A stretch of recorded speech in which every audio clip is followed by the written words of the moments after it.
قرآن مقدس میں 30 پارے اور 114 سورتیں ہیں۔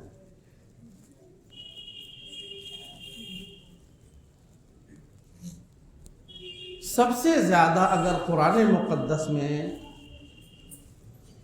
کسی چیز کا تذکرہ موجود ہے تو وہ اللہ تبارک و تعالیٰ کی توحید ہے۔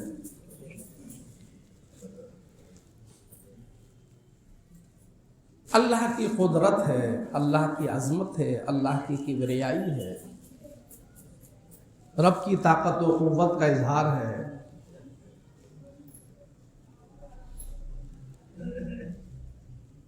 رب کی عبادت کا تذکرہ ہے، رب کی بندگی کا تذکرہ ہے۔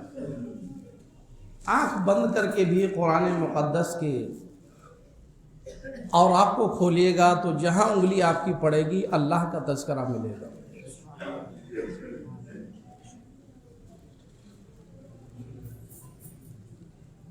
بے شمار آیات طیبات خدا کے ایک ہونے پر، خدا کی توحید پر۔ وَإِلَٰهُكُمْ إِلَٰهٌ وَاحِدٌ، اور تمہارا خدا، معبود، خالق، مالک، رب، رحمان، رحیم، سمیع، بصیر، محیی، ممیت، ایک خدا ہے، ایک رب ہے۔ جب تمہارا رب ایک ہے، خالق ایک ہے، مالک ایک ہے، اور اسی رب کے دستے قدرت میں سب ہے، فَاعْبُدُوهُ، لہذا تم پر فرض ہے کہ صرف اسی رب کی عبادت کرو، صرف اسی خدا کی بندگی کرو، اسی رب کے سامنے اپنی پیشانیوں کو، سروں کو جھکاؤ۔ اس رب کے علاوہ، اس خدا کے علاوہ کوئی اس لائق ہے ہی نہیں کہ اس کی عبادت کی جائے، اس کو پوجا جائے، اس کو سجدہ کیا جائے، اسے نمسکار کیا جائے، اس کے ہاتھ میں سامنے ہاتھ جوڑ کر کے بندگی بجا لایا جائے۔ رب کے علاوہ کوئی نہیں، تو صرف تمہارا رب ہے، وہ یہ رب ذوالجلال، رحمان ہے، رحیم ہے، لیکن وہ جبار و قہار بھی ہے۔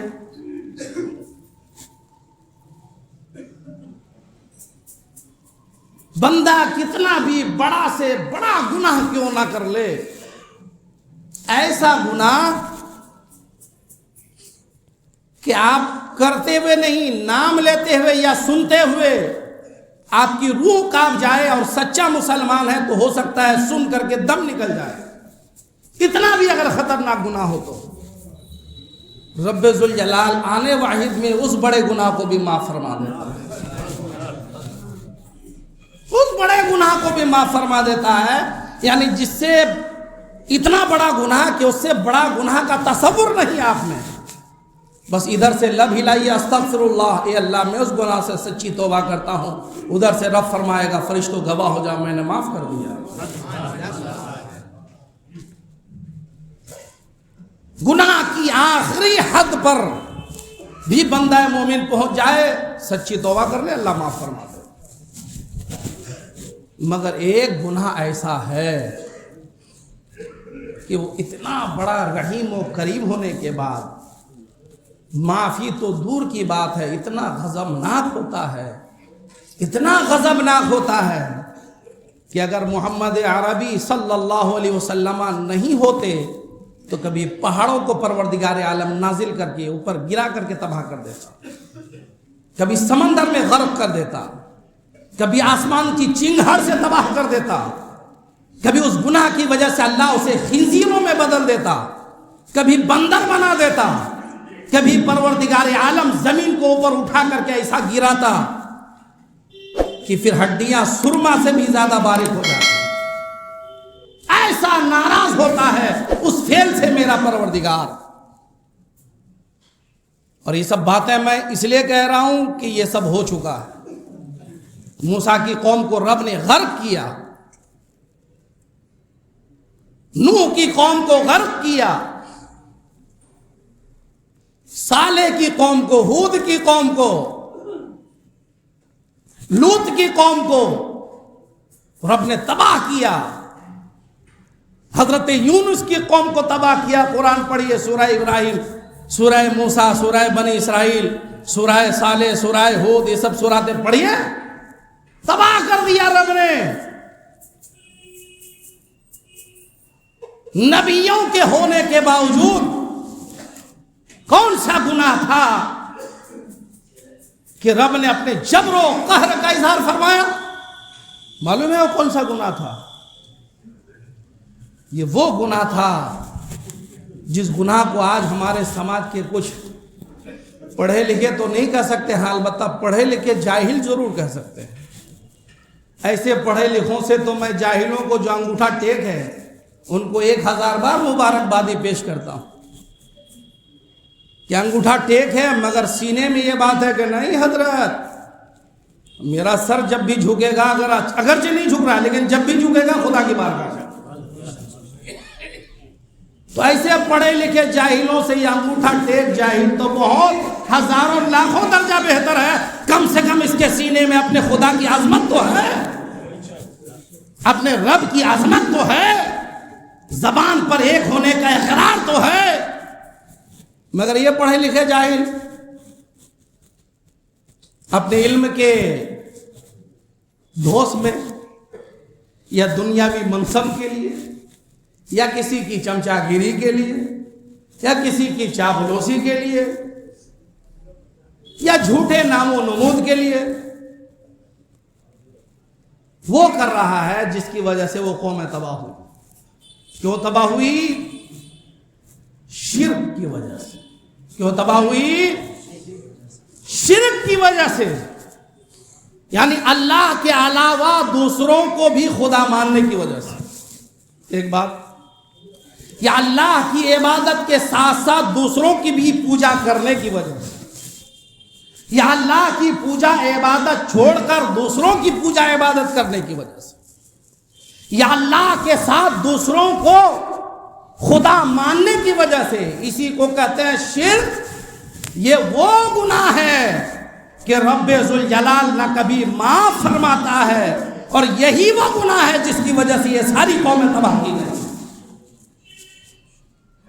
شرک، خدا کے علاوہ کسی کو خدا سمجھنا، خدا کے ساتھ کسی کی عبادت کرنا، خدا کے ساتھ کسی کی بندگی کرنا، یہ وہ شرک ہے کہ قرآن نے فرمایا ان الشرک لظلم عظیم.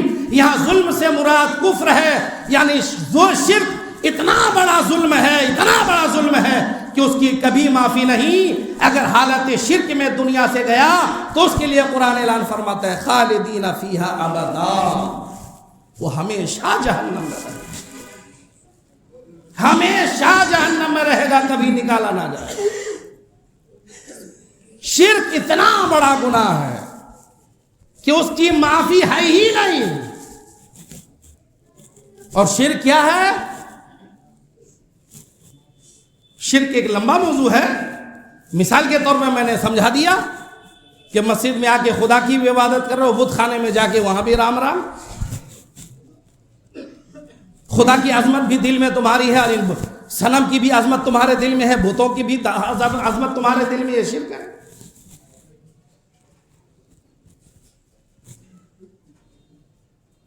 اپنے آپ کو مسلمان ہونے کا دعویٰ بھی ہے اور بت قدوں میں جا کر کے صاف پرستش بھی ہے. یہ شرک ہے. یہ کیا ہے؟ شرک. اس گناہ کی کوئی معافی نہیں، وہ ہمیشہ جہنم میں رہے گا. اس لیے جوانوں، حالات ہے، دیکھ رہے ہو نا کیسے حالات ہے ہندوستان کے، فضا کیسی بن رہی ہے. اور معاملہ یہ ہے کہ آج کتنی باتیں پیش کی جائے 20-25 منٹ کے اندر. آج 26 جنوری بھی ہے صاحب. یوم جمہوریہ جس کو ہم کہتے ہیں، ریپبلک ڈے، 1947 میں ہمارا ملک آزاد ہوا. ہمارا سماج نہ دین ہی میں ہے نہ دنیا ہی میں ہے. کتنے ہمارے جوان پڑھے ہوئے ہیں، میٹرک پاس ہے، ایم اے ہے، بی ایڈ ہے، ایم اے ہے، پی ایچ ڈی ہولڈر تو یہاں مٹیا برج میں بہت کم ہے، بڑی بڑی ڈگریوں والا کم ہے. مگر کسی بھی اسٹوڈنٹ کو کھڑا کر کے اگر کہا جائے کہ ٹوٹل دفعات اور آرٹیکلس کتنے ہیں کانسٹیٹیوشن آف انڈیا میں، شاید ہزاروں میں، سینکڑوں میں 2-4 بچے بتا سکیں.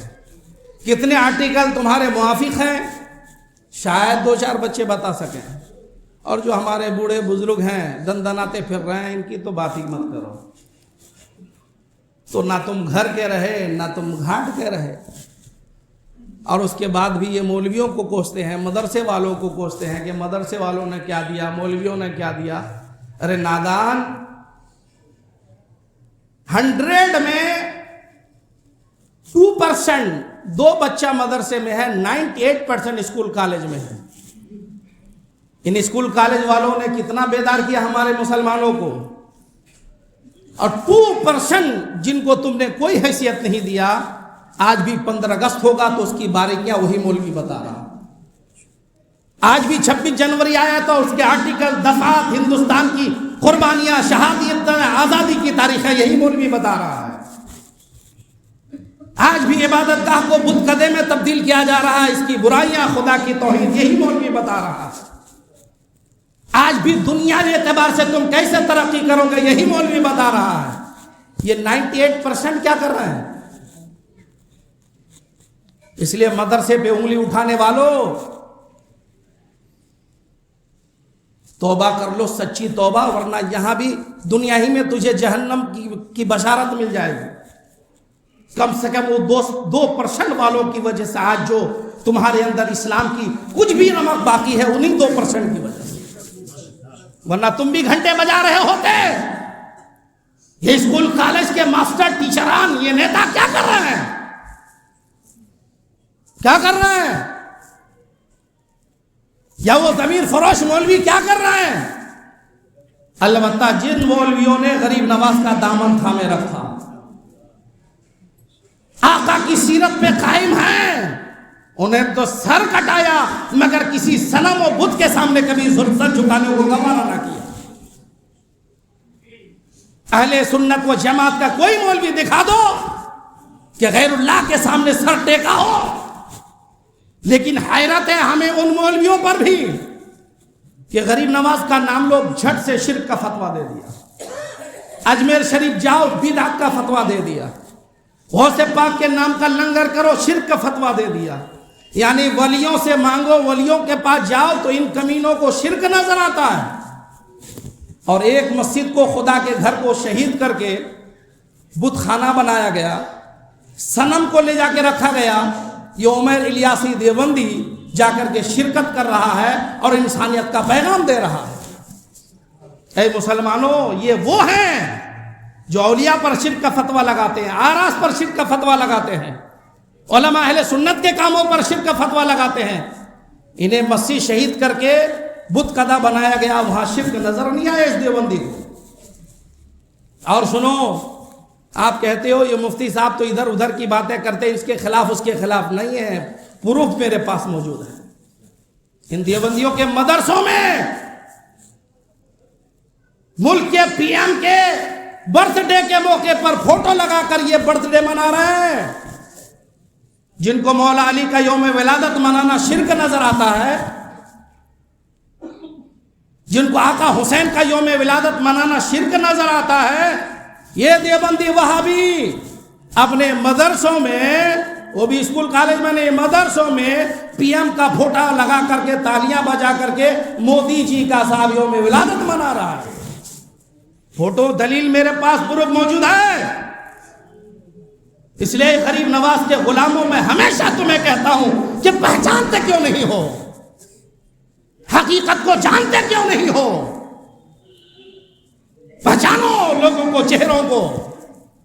تمہارے بھیس میں اور ڈریس میں آ کر کے کوئی مومن نہیں ہو جائے گا. لمبی لمبی تسبیح اور لمبی لمبی داڑھی رکھنا صرف مومن ہونے کی علامت نہیں ہے. ایمان نام ہے خدا و رسول کی تصدیق کا. جس نے رب کو ایک مانا وہ خدا ہے. جس نے مصطفیٰ جان احمد کو ان تمام صفات کے ساتھ مانا جو اللہ نے عطا فرمایا وہ مومن ہے. اس لیے سلام پر شرک کا فتویٰ دینے والے کھڑے ہو کے سلام پڑھ لیا ان کے سینے پہ سانپ لوٹتا ہے. ہم نبی کے لیے کھڑے ہو کر سلام پڑھیں تو تمہیں شرک و بدعت نظر آئے, اور تم کھڑے ہو کر کے مودی مودی کا مالا جپو تمہیں عین اسلام نظر آئے. دیوبندیوں تمہیں ایسا اسلام مبارک ہو, ہمیں میرے مصطفیٰ کا دیا ہوا اسلام مبارک.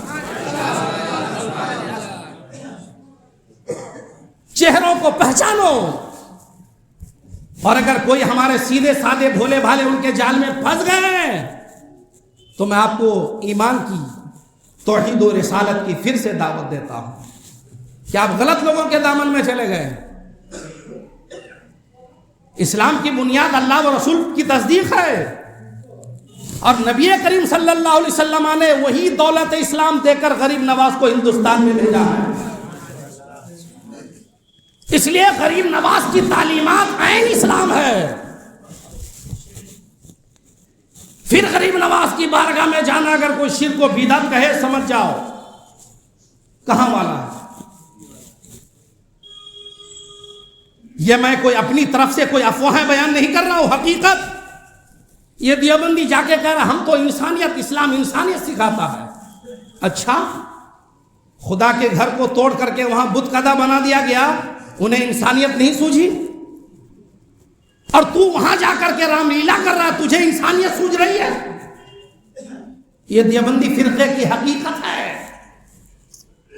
یہ وہابی دھرم کی حقیقت ہے. اور مذہب اسلام کی کیا حقیقت ہے؟ وہ حقیقت ہے جو حضرت احمد بن حنبل نے کیا کہ پیٹھ پہ کوڑے لگائے جا رہے ہیں, زبان پہ خدا خدا کی صدا ہے. ہم سنیوں کی حقیقت وہ ہے جو بلال نے بتایا ہے, پتھر ہے, گرم ریت ہے, زبان باہر ہے, مگر ایک خدا کی صدا نظر آ رہی ہے. یہ ہم سنیوں کی.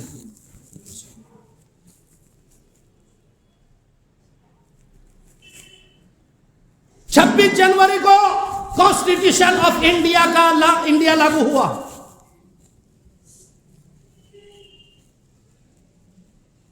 دفعات انڈیا کے 395 آرٹیکلز کی تعداد. جب کانسٹیٹیوشن آف انڈیا بنا, ہندوستان کا دستور بنا, تو جو وہ 10 لوگ جو اس اسمبلی کے ممبر منتخب ہوئے دستور ساز کمیٹی کے, اس میں ایک آلِ رسول سید سعد اللہ بھی موجود تھے, اور پھر آخر جو باضابطہ پرماننٹ ممبر رہا مولانا حسرت موہانی, جن کی کوششوں سے بہت سارے وہ دفعات آرٹیکلز جو مسلمانوں کے موافق تھے اس میں ایڈ ہوئے. حالانکہ بہت سارے آرٹیکلز کی انہوں نے رہنمائی کی, مگر کثرت کی وجہ سے دوسروں کے وہ سارے آرٹیکل درج نہ ہو سکے. مگر ان کی کوششوں سے جو درج ہوئے, اگر اس پر بھی عمل پیرا ہو جائے آج ہندوستان, تو پھر یہ امن و آشتی کا گہوارہ بن جائے گا. اسی کانسٹیٹیوشن آف انڈیا کے آرٹیکل میں ہے کہ حکومت کا کوئی مذہب نہیں ہے. حکومت کا کوئی مذہب نہیں ہے. جو صدارت کی کرسی پہ ہوگا, جو وزارت کی کرسی پہ ہوگا, ان کا کوئی مذہب نہیں ہوگا. ان کا مذہب نہیں ہونے سے مراد یہ ہے کہ کسی مذہب کی حمایت یا مخالفت وہ نہیں کر سکتا. یہ آرٹیکل میں موجود ہے, جس کا جشن آج آپ منا رہے ہو 26 جنوری میں. لیکن آپ نے 22 تاریخ کو دیکھ لیا کہ وزارت کا کیا مذہب ہے. ہندوستان کی تاریخ میں ہم نہیں کہتے, یہ ہندو پنڈت بھی کہتے ہیں, ہندو پنڈت بھی, کہ کوئی سی ایم بن جائے, پی ایم بن جائے, پریزیڈنٹ آف انڈیا بن جائے, اگرچہ وہ کسی بھی پارٹی کا نمائندہ ہو, مگر کرسی پہ جانے کے بعد ہر ہندوستانی کا وہ ذمہ دار ہے, ہر ہندوستانی کا ذمہ دار ہے. لیکن آپ کے پی ایم نے کون سی ذمہ داری نبھائی آپ نے دیکھ لیا. شنکراچاریوں کے منع کرنے کے بعد، پنڈتوں کے دھرنا کے بعد بھی نہیں مانا، یہ اپنا مذہب دکھاتا رہا۔ پتہ کیا چلا کہ اب جمہوریہ ہند کی ان آرٹیکلز کی کوئی حیثیت نہیں رہ گئی۔ کانسٹیٹیوشن آف انڈیا کا جو کھلے عام مذاق اڑا رہا ہے، اس کی توہین کر رہا ہے، اس کی مخالفت کر رہا ہے، یہ وہ لوگ ہیں جو کرسیوں پہ بیٹھے ہیں، اور آپ لگائے رہو سینے پہ، لگائے رہو سینے پہ، مر جاؤ تو اسی کی ذرا نصیحت کر دینا، وصیت کر دینا کہ شجرہ کی جگہ وہی لگا دے۔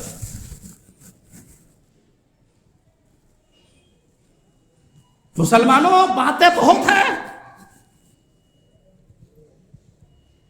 اس لیے آپ سمجھ جاؤ، سپریم کورٹ بڑے بڑے ججز منتخب ہیں وہاں، اب تو سپریم کورٹ میاں وزارت کی کھلواڑ ہے۔ ان کا ایک ہی کام رہ گیا ہے کہ کسی بھی مسجد پہ دعویٰ کیا گیا، فوراً کیس کی سماعت ہو گیا، وضو خانے میں کیا نکل رہا ہے، استنجا خانے میں کیا نکل رہا ہے، ٹوائلٹ میں کیا نکل رہا ہے، یہ سپریم کورٹ کے ججوں کا بھی یہی کام رہ گیا ہے جو بھنگیوں کا کام تھا۔ اور کیسز ہیں نہیں، کروڑوں کی تعداد میں سپریم کورٹ میں کیس پینڈنگ پڑے ہیں، کوئی سماعت نہیں۔ لیکن ان معاملات میں کوئی جا کر ایک عرضی بھی دائر کر دے، اسپیشل بینچ بنایا جاتا ہے اس کے۔ سمجھ جاؤ کہ آپ کس ہندوستان میں جی رہے ہو۔ اب جمہوریت نام کی کوئی چیز رہی نہیں، اب آرٹیکل پہ کوئی عمل کرتا نہیں۔ تو یہ میرے پڑھے لکھے لوگ مسلم نیتاؤں سے کہتا ہوں، نادان تجھے کیا پڑھی ہے؟ تمہارے لیے وہ آرٹیکل، وہ دفعات کافی ہے جو اللہ نے قرآن کی شکل میں رسول اللہ کو عطا کیا ہے۔ تمہارے لیے وہ دفعات کافی ہے جو ہم غلاموں کو میرے آقا سرور کائنات نے عطا کیا ہے۔ ارے یہ تو صاحب 300 ساڑھے 300 آرٹیکلز ہیں، اور الحمدللہ قرآن و حدیث پڑھو تو سینکڑوں کی تعداد میں آرٹیکل دفعات نظر آئیں گے۔ کھاؤ گے کیسے، پیو گے کیسے، رہو گے کیسے، سو گے کیسے، استنجا کیسے کرو گے، جوتا کیسے پہنو گے، کپڑا کیسے پہنو گے، بیوی کو کیسے رکھو گے، ماں باپ کو کیسے رکھو گے، بچوں کو کیسے دیکھو گے، جیو گے کیسے، مرو گے کیسے، قبر میں کیسے جاؤ گے، حشر میں کیسے اٹھو گے، جنت میں کیسے جاؤ گے، یہ سارے دفعات قرآن و حدیث کے اندر موجود ہے۔ سب قرآن و حدیث کے اندر موجود ہے۔ اگر مسلم وکلا موجود ہیں وہ میری بات سنیں، نہیں سننے تو اپنے بچوں کو سچا ایماندار وکیل بناؤ جو اسلامی آرٹیکلز بھی جانے، اور یہ کانسٹیٹیوشن آف انڈیا میں جو آرٹیکلز ہے یہ بھی جانے۔ ورنہ صاحب ان آرٹیکل کی خالی آپ مالا جپتے رہو گے، سب چلا جائے گا۔ اس لیے ایک ہی مالا جپتو کہ ہمارے پاس خدائی قانون موجود ہے۔ اگر خدائی قانون سے کوئی قانون ٹکرایا، چاہے وہ جج کا فیصلہ ہو یا سپریم کورٹ کا یا ہائی کورٹ کا یا کسی کورٹ کا، یہ مسلمان سر دے دے گا، خدائی قانون کے خلاف نہیں کرے گا۔ آر پار ہو جاؤ نا مسلمانوں، آر پار پہچانو ایک خدا کو، تمہارا معبود صرف خدا ہے، صرف خدا۔ حد یہ ہے کہ دنیا کا سب سے پاورفل انسان، سب سے اولا و اعلیٰ ہمارا نبی، سب سے بالا و والا ہمارا نبی، خلق سے اولیاء، اولیاء سے رسول، اور رسولوں سے اعلیٰ ہمارا نبی، دنیا کا سب سے پاورفل، ہر اعتبار سے اچھا، حسن میں، صورت میں، سیرت میں، کردار میں، حسب میں، نسب میں، ویوہار میں، چال میں، چلن میں، بات میں، ہر اعتبار سے اس نبی سے بہتر کوئی نہیں۔ ایک صحابی گئے، حضور آپ کے اتنے احسانات، آپ اتنے عظیم الشان ہیں، دل کہتا ہے میں آپ کو سجدہ کروں۔ وہ پاورفل انسان محمد عربی صلی اللہ علیہ وسلم کہتے ہیں نہیں، اگر سجدہ کرنا اللہ کے علاوہ کسی کو جائز ہوتا تو میں عورتوں سے کہتا وہ اپنے شوہروں کو، ہسبینڈ کو سجدہ کریں، لیکن اسلام میں نہیں ہے، اسلام میں صرف سجدہ اللہ کو ہوگا۔ ارے مسلمانوں، جب دنیا کے سب سے پاورفل انسان ایسے پاورفل انسان کہ خالی ہم نے تعریف نہیں کی، امبیڈکر نے بھی تعریف کیا، نہرو نے بھی تعریف کیا، گاندھی نے بھی تعریف کیا، گرو نانک نے بھی تعریف کیا. تاریخ میں جتنے مذاہب کے دھرم گروؤں کو دیکھو گے سب نے ہمارے محمد عربی کی تعریف کی ہے، لیکن اس کے باوجود ہم لوگ اللہ کے نبی کی عبادت نہیں کرتے. عبادت کرتے ہیں تو صرف اللہ کی کرتے ہیں. اگر کرتے ہیں عبادت تو صرف اللہ کی، رسول اللہ کی تعظیم کرتے ہیں، رسول اللہ کی تقریب کرتے ہیں، رسول اللہ کی عزت کرتے ہیں، ان کی بارگاہ میں صلاۃ و سلام پیش کرتے ہیں، مگر عبادت صرف اللہ کی کرتے ہیں. اور یہ بات بات پر شرک و کفر کا فتویٰ لگانے والے یہ کس کی کر رہے ہیں؟ یہ کس کی کر رہے ہیں؟ اور ان کا محمود اور ارشد پڑھ لو یوٹیوب میں جا کر. یہ تو صاحب رام کو نبی بھی مان لیا ہے معاذ اللہ رب العالمین، جبکہ قرآن کہتا ہے وَلَٰكِن رسول اللہ وَخَاتَمَ النَّبِيِّينَ، میرے نبی آخری نبی ہیں، ان کے علاوہ قیامت تک کوئی نبی نہیں ہو سکتا. قرآن کا اعلان ہے اور یہ انہیں نبی مان رہے ہیں. اس لیے سنیو، تمہیں غریب نواز کی غلامی مبارک ہو کہ تم نے قرآن کو مانا، میرے مصطفیٰ کو نبی مانا. اور وہ وہابی دیوبندی اگر میری ان باتوں سے اللہ ان کو ہدایت دے دے، میں انہیں سینے سے لگا لوں. اور آپ کو مان جانا چاہیے کہ آپ کے جو گرو ہیں لمبے لمبی داڑھی والے بہت غلیظ ہیں. وہ کام کرتے ہیں کہ ابو جہل بھی نہیں کر سکے گا، وہ کام کرتے ہیں کہ ابو جہل لہب بھی نہیں کرے گا. ابو جہل ابو لہب بھی ہوتا تو پی ایم کا برتھ ڈے نہیں مناتا، یا تو مناتا ہی نہیں، اگر مناتا بھی تو شرم و لحاظ سے میرے نبی ہی کا مناتا، جیسا کہ ابو جہل نے منایا تھا لہب نے. لیکن یہ اتنے کمینے اور گرے ہوئے ہیں کہ یہ بتوں کی جب پرستش ہوتی ہے، بتوں کا کی جب پرتشٹھا ہوتی ہے، یہ صاحب شبھ کامنائیں دیتا نظر آتا ہے. اس وقت اسے انسانیت کا سبق یاد آتا ہے. انسانیت کا سبق یہ نہیں ہے کہ اپنا مذہب بدل کر کے انسانیت کا سبق دو. انسانیت کا سبق دینے والا میرے آقا دے گئے، مگر کسی کے مذہب کو گلے سے لگایا کیا؟ اسلام کی کرنوں کو ایسا عام کر دیا کہ اسلام کا اجالا جہاں پھیلے گا وہیں انسانیت پھیلے گی. اسلام ہی کو مذہب انسانیت کہا جاتا ہے. میاں اگر انسانیت کی دعوت دینے کا شوق ہے تو لوگوں کو اسلام کی دعوت دے، محمد عربی کی دعوت دے، اللہ کی عبادت کی دعوت دے. یہ انسانیت کی دعوت ہے. بات سمجھ رہے ہو مسلمانوں؟ خدا کا خوف کرو، دل میں خدا کا خوف. کسی بت کی پرتشٹھا پہ مبارکبادی نہ دو، کسی صنم کے پوجا پاٹ کے موقع پہ مبارکبادی نہ دو. کفر کرنے والا، پوجا کرنے والا جتنا گنہگار ہوتا ہے، اس کفر پر، پوجا پر اگر کوئی راضی ہو جائے، خوشی کا اظہار کرے، وہ بھی اتنا ہی گنہگار ہوتا ہے. ہمیں کسی کے دھرم سے کوئی مطلب نہیں ہے میاں. جس کا جو دھرم ہے، جو کرنا چاہے کرے.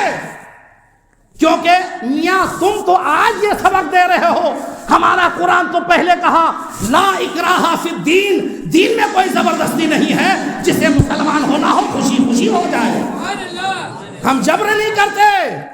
ارے غریب نواز نے ہندوستان میں اسلام پھیلایا، کون سا بندوق چلایا ہے، کون سا تیر چلایا ہے، کون سی فوج جنگ کی ہے، کون سی فوج لے کر آیا تھا؟ نہیں. غریب نواز نے مذہب پھیلایا ہے تو اللہ کی عبادت سے پھیلا ہے، رسول اللہ کی سنت سے پھیلایا ہے، اپنے اخلاق حسنہ کے ذریعے پھیلایا ہے.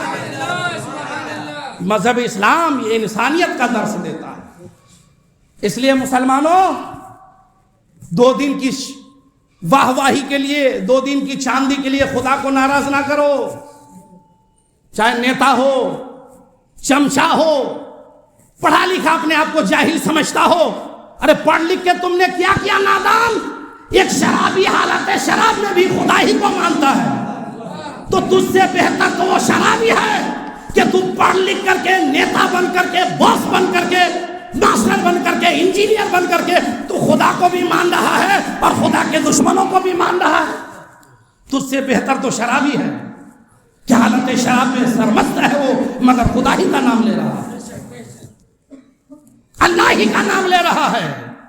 اس لیے شرک دنیا کا سب سے بڑا گناہ ہے، اللہ کبھی معاف نہیں فرمائے گا. عبادت ہو تو صرف اللہ کی، پوجا ہوگی تو صرف اللہ کی، تعریف ہوگی تو صرف اللہ کی، اللہ کے ساتھ کسی بت کی تعریف نہیں، اللہ کے ساتھ کسی صنم کی تعریف نہیں۔ عزت و احترام ہے تو ہمارے مساجد کی، ہم دوسرے کے مذہب کو چھیڑ خانی نہیں کرتے مگر اپنے مذہب کے ساتھ سمجھوتا بھی نہیں کرتے۔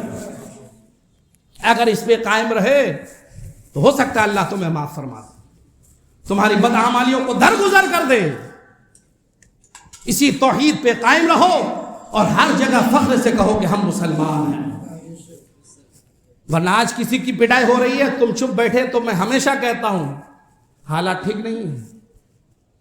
برما سے بنگلہ دیش ہوا تھا، شام ہوتا ہوا، فلسطین ہوتا ہوا، اب ہندوستان میں بھی ہے۔ بس سمجھ رہے ہو؟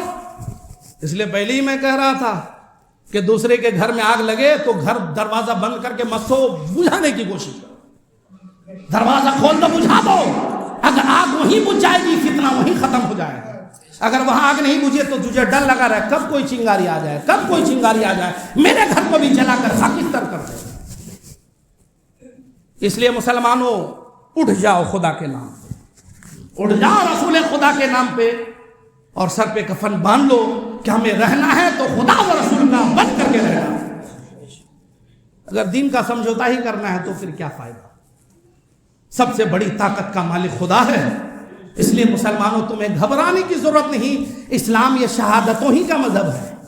ہم پیدا ہی ہوئے ہیں مرنے کے لیے، خدا کی رضا کے لیے۔ تو اگر آج ہمارے فلسطینی اللہ کی رضا کے لیے جان دے رہے ہیں، ہمیں غم نہیں ہے، ان کی شہادت خدا کی بارگاہ میں رنگ لائے گی۔ اس لیے ہم کربلا پر ماتم نہیں کرتے ہیں، کربلا والوں کا ذکر کرتے ہیں فخر سے کہ جان دے کر اسلام کو بچایا ہے۔ ماتم ہم نہیں کرتے، ہم کربلا والوں کی تعظیم و تقریب کرتے ہیں، عزت و احترام کرتے ہیں۔ اس لیے مسلمانوں سچا مومن بن کے رہو، ہندوستان کے حالات اور دنیا کے حالات کو اپنی نگاہ کے سامنے رکھو، پروردگار عالم ہم سب کو سچا پکا مومن و مسلمان بنائے۔ السلام علیکم۔